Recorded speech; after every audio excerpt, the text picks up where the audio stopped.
Untuk model Markman ataupun GW93 ni, dia ada dua tau yang jadi tumpuan untuk para kolektor tau. Yang first adalah yang ni Joker, yang lagi satu orang panggil Parrot, yang warna oren. Lagi satu oren apa lah, aku tak ingat lah, oren hijau kot. So yang ni yang kiri yang paling mahal. Yang ni orang panggil Joker.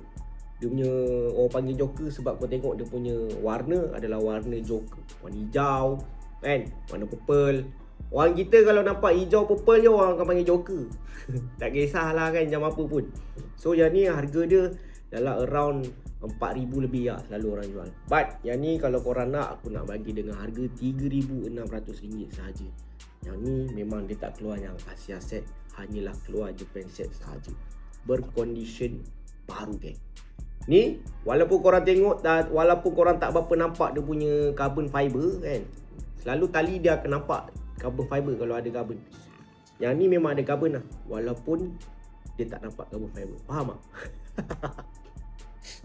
So dia ada tulis lah dekat tali dia ni, tulis sebesar-besar alam carbon fiber. So ni dia punya harga RM3,600 sahaja guys. Baru cun letak dalam rumah guys.